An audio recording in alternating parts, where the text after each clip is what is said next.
Let's let's start now. Okay. So, hello everyone, welcome to my show. This is Success Recipe Show. My my guest today is Mr. Collins from Nigeria. He's an advocate, he's a businessman, and a social worker. This is a little introduction about Mr. Collins. The else will be will the else introduction will give from Mr. Collins. Yes, Mr. Collins, please introduce yourself. All right. My name is Collins. Thank you so much. Good evening once more. Thank you. Thank you for joining this evening. My name is Collins. I'm from Nigeria. I am an SDG advocate and I run an entrepreneurial business here in Nigeria. And of course, I support the advocacy for women inclusiveness in government and in social well-being. That'll be the shots of who I am. Very good, very good. So a lot of people will be interested about to know about the solutions coming from that Nigerian peoples can suffer. So I'm going to ask you about a lot about some of the problems that that Nigerians have to suffer in their daily life. So can we start? That would be an intriguing question. Can we start? Yeah, of course, Okay. of course, we can. Okay. So, Mr. Colin, there are a lot of problems that Nigerian peoples have to suffer. The first of them is economic crisis. The economic crisis is a very big problem in there. So, as you mentioned that you are also a social worker. So, what you have done about this problem? Well, first and first, it will be worthwhile to make clear that there is no country in the world that doesn't face problems or that doesn't have problems Yeah. in their countries. And of course, Nigeria is not excluded from each and every of these problems. But then why ours is quite peculiar to the world, of course, the history of Africa won't be complete if you don't make mention of Nigeria. Nigeria play important role when it comes to population, when it comes to the area of agriculture, when you talk about the youthfulness of the nation, and when you talk about landmass.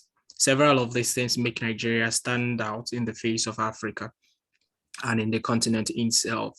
So when we have another thing that makes Nigeria quite interesting is that we have religious diversity. We have several ethnic groups. Is in Nigeria that you understand that we have different ethnic groups, over 300 ethnic groups locked down in one country called Nigeria. So that alone will bring about diversity. That alone will bring about disagreements. That alone will bring about disunity, because in several occasions, a particular ethnic group would want to spearhead the affairs of the nation, regardless of what is going to happen next. So most of these bring about our disparity. And it is in Nigeria that you go to a particular state. I don't know how you divide your own, whether it's in regions or in states, but in Nigeria, we have what we call a state. And in Nigeria, we have a state, and in a particular state, you see people speaking different languages over time. So you understand that all of these things are the things that make Nigeria what it is and what makes us who we are. And then in the case of the issues you talked about, the economic issues that you asked the question, and then what exactly we are doing to curb the issues when it comes to the economy. First and first, no individual can bring about a change that can affect about 200 million people. Nigeria has that kind of population. But in our little way, I've been able to set up an organization, which of course I sent you and told you we champion a non-governmental organization called Young Africa's Network for Global Goals. Now, YANGG is an SDG and leadership organization. that focuses on bringing forth the activeness of young people when it comes to sustainability, when it comes to development, when it comes to growth and improvement in the society. The organization stands out to help young people understand their essence. Now, while growing up, I had a problem of not knowing. Yes, can you hear me, please? Yeah, I can hear you. Oh, really? Sorry about that. I don't know what happened. I think my Wi-Fi went off. No problem. So we started by naming it Young Africans Network for Global Goals. Yeah. And then we understood that young people have interesting push and interesting IQ. Therefore, utilizing their IQ in a better perspective will be a better game to do. Now, we launched this organization in 2018. And then so far, so good. We've helped to give young people a better understanding of how exactly to channel their energy, of how to contribute to the society that they belong in. And good thing, the organization is not just Nigerian based, but African based. So in that little way, we've been able to set up a system that will help young people identify who they are, and of course, how to channel what they have in building the society they belong in. Okay. I'm interested to ask a question that what is the average income of the Nigerians? The average income of a Nigerian. Yeah. What is an average income? Well, this is quite an interesting question, because the minimum wage in Nigeria is 30,000. It's 30,000. But we have a very 30,000 in my country currency, 30,000 naira. Can you evaluate this amount If we convert that, is going to. Can you evaluate this amount in US dollars? Of course. So 30,000 in Nigerian currency, it's nothing less than $25. $25. $25. That.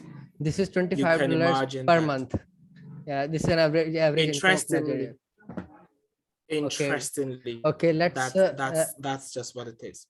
Let's continue this show. My next question is about about another problem. I used to listen that there is a lot of political and social pressure that somebody who is working as a social worker or as an advocate, he have to suffer these pressures because there is a lot of problems there in Nigeria. So there is another problem, that is inequality, because I have listened that the government employers and the government used to prefer their people. So how much is the truth in this? Let me understand your question. How much this thing is true, that the government prefers their people? Well, I wouldn't deny that fact that it exists in Nigeria. But remember when I started talking to you about Nigeria as a nation, I made it clear that Nigeria is a nation that has several ethnic groups. Okay. We have two major religions, which is Christianity and Islamic religion. But our ethnic disparity alone is bringing in what I will tag a national divide in the society. And then what do I mean by that? Because we are not from the same ethnic group, it has built and given root to corruption in the society. Now, the corruption I mean is, in several occasions, some governmental agencies and their subordinates tend to favor a particular set of people basically because they are from their states, they are their brothers, they worship in under the same religion, they have the same political party.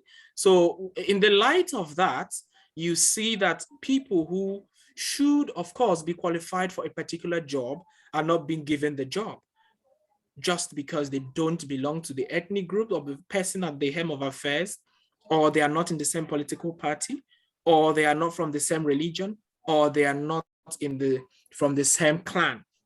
So because of our numerous diversity when it comes to religious and social belongings and social heritage, it makes Nigeria a why don't very you, sorry to interrupt, why don't okay. you teach Okay. the people to start their own startups, somebody some I know my Facebook friend, he lives in Nigeria. He said me that he is an electrician, or he has skills of electrician, but he used to tell me that there is a lot of poverty here in Nigeria. So what is the solution to that? Is anybody able to start his own startup, or something? What you can say about this? Interestingly, Nigeria is a very good place to run business. Of course, Nigeria is a very good place to have a business and own a business. Why I said that is because whatever business you have as an individual will strive in Nigeria. If Okay. we are going to talk about that, Nigeria has that. Nigeria has it as a blessing because the society is so free and so accommodating that you can run any business and then get the fruit of it. Okay. But then when you say teach people about startups, of course, you don't force people to go into business. First, one thing about business is knowing your brand, understanding what services you have to render, and then understanding your capacity and capability to push your business to the limelight. So it's not just about setting up a business, but then what kind of business would you want to set up? A business I that will accommodate the poor and the rich? I know a lot of people here in Pakistan. They have mini startups. They have started their business with just $10. With this just $10, they start business, and now they are millionaires. So teach people about this, that the startups and that the brands are not the millionaires from their beginning. From beginning, they are just startups, just mini startups. They don't earn too much, but with the passage of time, the little baby grows and become a man. So this is very compulsory for you people. I'm talking about you people because you need about it. You need that somebody talks about you people, about your people.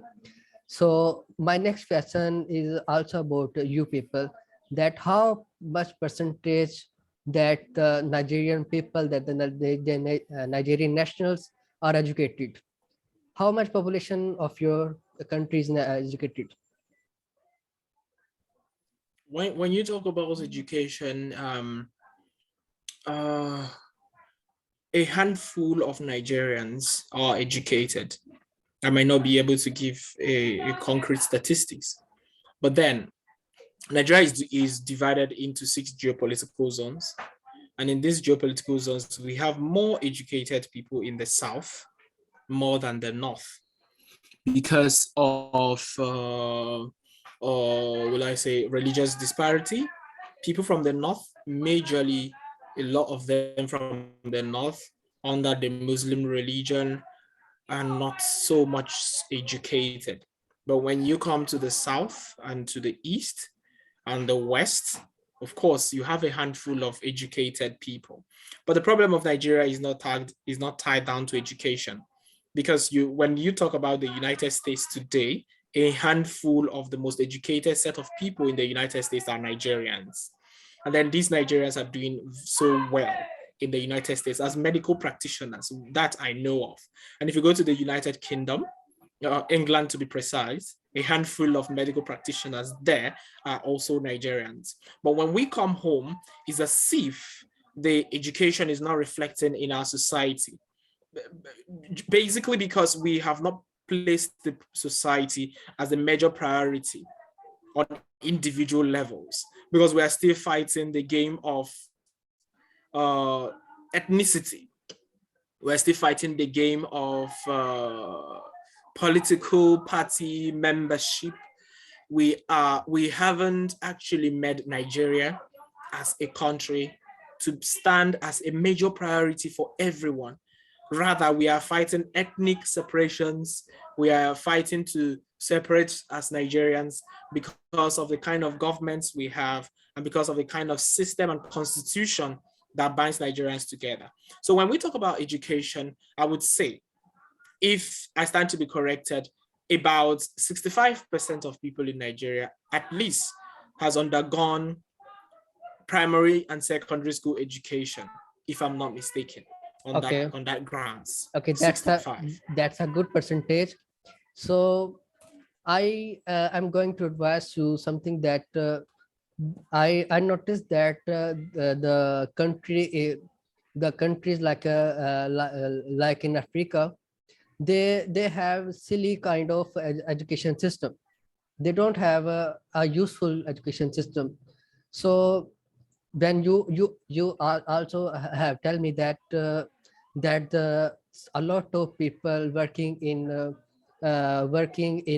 USA as a doctor, working in UK as an engineer, they are Nigerians. So why don't you people grow your country? Is not it is good, really good, that a person who belonged to Nigeria, he used to grow his own country. A lot of people are present in USA that are doctors, that are engineers. They don't need more doctors. They don't need more engineers. But you need, okay? And the second thing I will advise you, that teach people to earn money. Because today there is a problem that people educate and their education is of nothing. That education is not useful. Use to educate your people how to earn money, how to be rich, how to grow your own country. So this is my advice. What is the question from that? Okay, that's an advice. Oh, that's quite interesting. Okay. I thought that was a question. I needed to hear the question from it. Okay, so let's continue. Tell me something about your country. That what is the beautiful thing about your country? One of the most beautiful, Nigeria has. Do you know, I usually tell people that if not for the sake of education and for the sake of networking, no Nigerian would want to leave Nigeria. If you must understand. An average Nigerian want to be in Nigeria. Nigeria is very diversified in such a way that it accommodates everyone. Nigeria accommodates everyone, young, small, old, big, fat, slim, whatever ideology, whatever religion, whatever belief, Nigeria has a place for you. And then it's in Nigeria that our laws are not so strict. We don't have strict laws. We don't operate in laws that would want people to run away. The only issue we have is just that people in the political class, the political representatives, haven't been doing so well, and which of course we are in high anticipation that they will change. But one beautiful thing about Nigeria is the society itself, Nigeria itself. What makes Nigeria Nigeria is the people in Nigeria. Nigerians love themselves. It's when you travel abroad for the first time, And then there is what we call pidgin English. If you come to Nigeria, you will know what that means. Okay. We speak pidgin English. It's a unifying language. It's English, but we have our own way of speaking English, and it's called pidgin English. Okay. When you go travel outside Nigeria as a Nigerian, your fellow Nigerians don't treat you as Igbo, don't treat you as Hausa, don't treat you as Yoruba, don't treat you as Ijaw. They treat you as a Nigerian. Nigerians have a sense of unity. We bond easily with ourselves. A typical Nigerian is willing to help you down to the core when they meet you outside Nigeria. A Nigerian is never stranded, no matter what.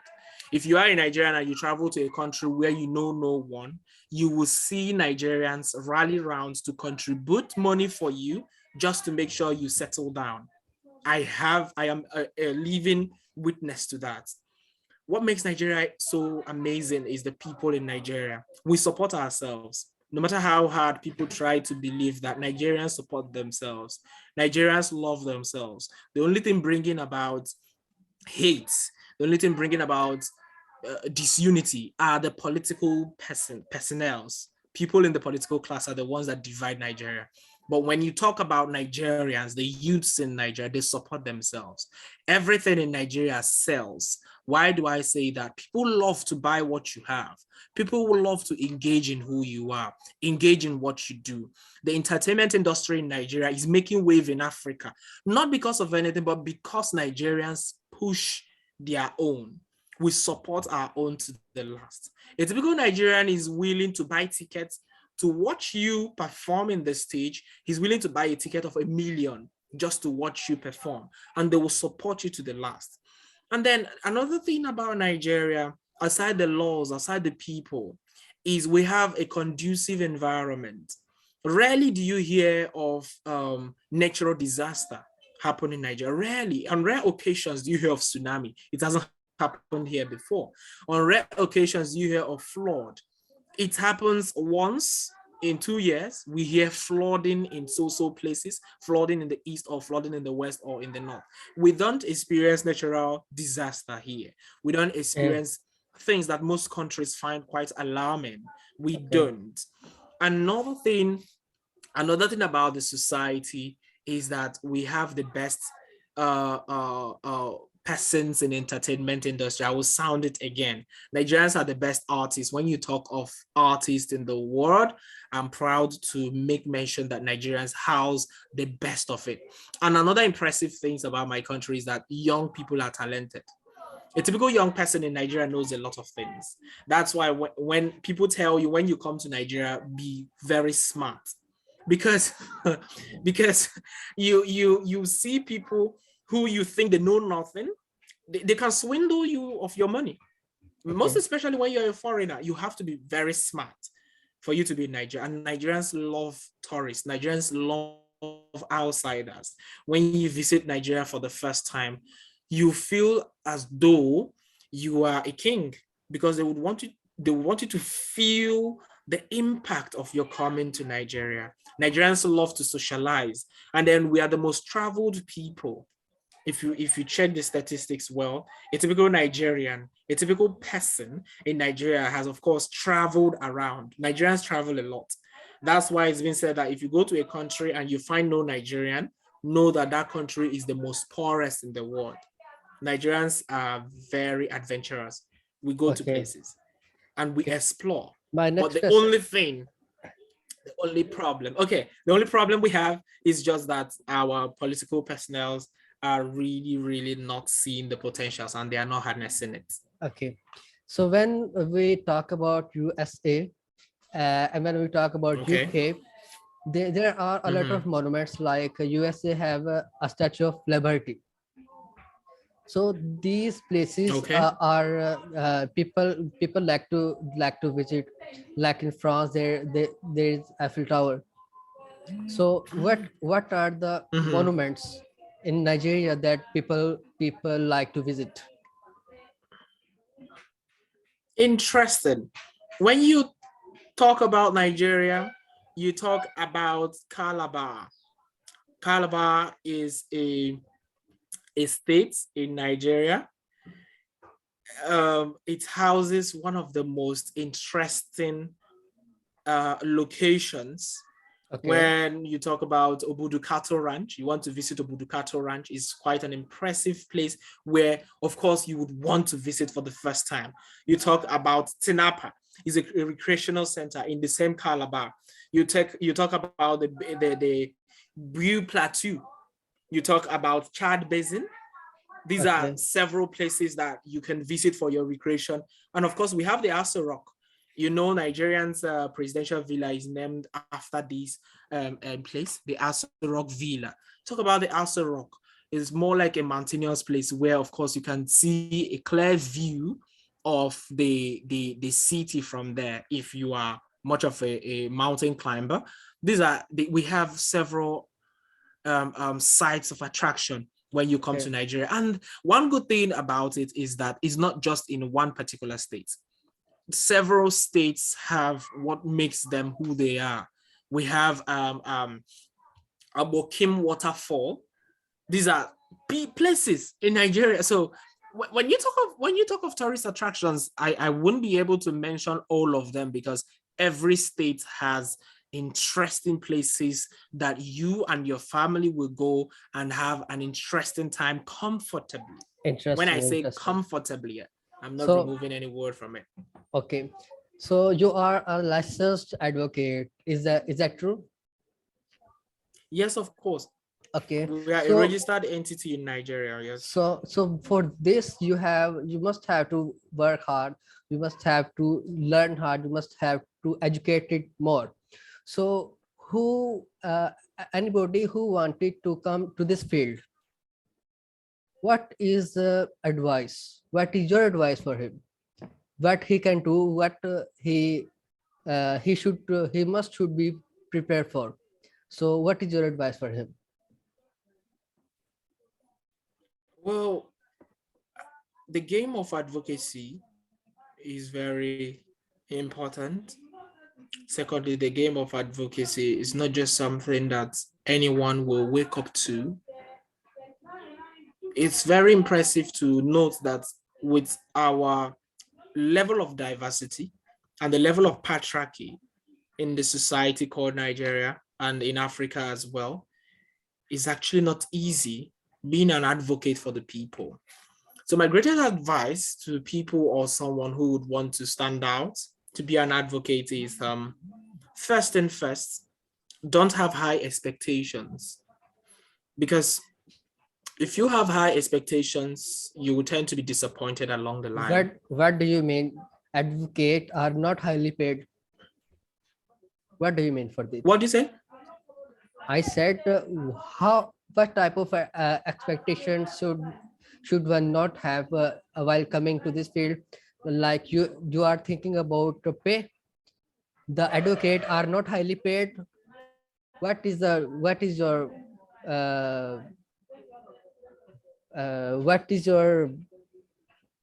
thinking about saying this, that don't take high expectations? What is your thinking? Well, not having high expectations, I mean, is you tend to get disappointed along the line when it comes to support and partnerships and collaborations. Sometimes the government might be against your move. Sometimes individuals, what you do might be against the tenets of a particular individuals. And they will do everything within their powers to make sure that you don't succeed. So not having high expectations in the sense that in most cases you'll be disappointed. That's natural, because that's totally fair. In most cases you'll be disappointed. Yeah. So this is a very good advice. So now I want you to give message to all over the world how to treat your people.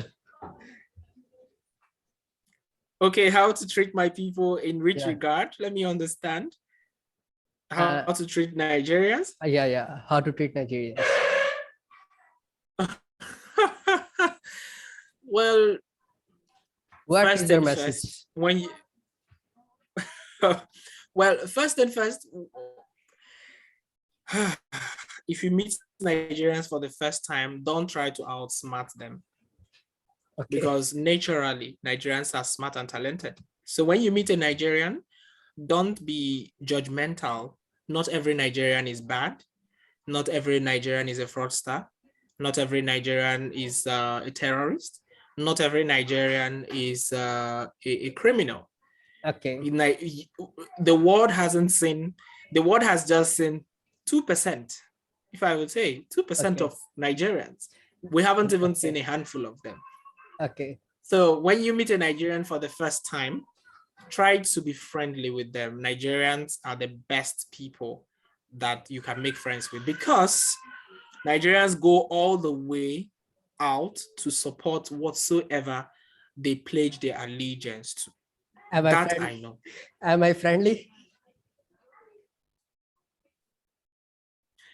Well, we haven't had any business together or any long interaction, so I can't tell. But for the look, from the look of things, of course, we're trying to get along. Okay, that's fair. So my next question, my next advice, sorry, I again ask you to give message to your people that when you go out, when you go out of the country, when you go abroad, how you people should behave, how you people live there. If anyone will behave like you said, then the reputation of your people will be increased. So what is your advice about this regard? Well, several people, several individuals tend not to behave in a good manner, which of course I'm not proud of. My take on that in that regard is people need to, Nigerians, if I know Nigerians are listening to me, our level of coordination outside gives our society a better accolade. So it will be fair enough to portray a better image of where you come from. Okay. When you go out there, basically. Okay. So thank you so much for your time. And now I will ask you to pronounce your second name, because there is a lot of difficulty when I pronounce your second name. Please pronounce your second name, or let me hear you say it, then I will correct you. no. Let me hear you pronounce it, then I will correct you. That's how to learn. This is make the mistake, then I will correct you. This is my teacher taught me that. This is Ibeawuchi. Okay. How much is this wrong? Well, you are you are 50-50. Okay, so you got the last and you got the first. It's Ibeawuchi. That's my surname. Ibeawuchi. Ibeawuchi. Okay. So Ibeawuchi. Can you say it? Ibeawuchi. Thank you. That's good. Okay, thank you. Thank you so much. Thank you so much, Mr. Collins. I will thank you. I will thank you, and we will have more collaborations. We will have more meetings. Okay. So that we will understand more your people.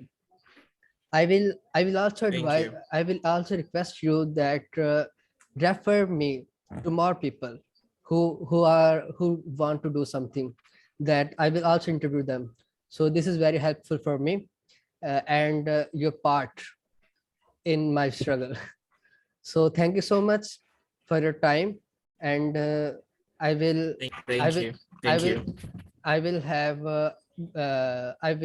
want to left from this meeting. Thank you so much. Thank you for your time, and thank you everyone for having me. Thank you so much. Thank you.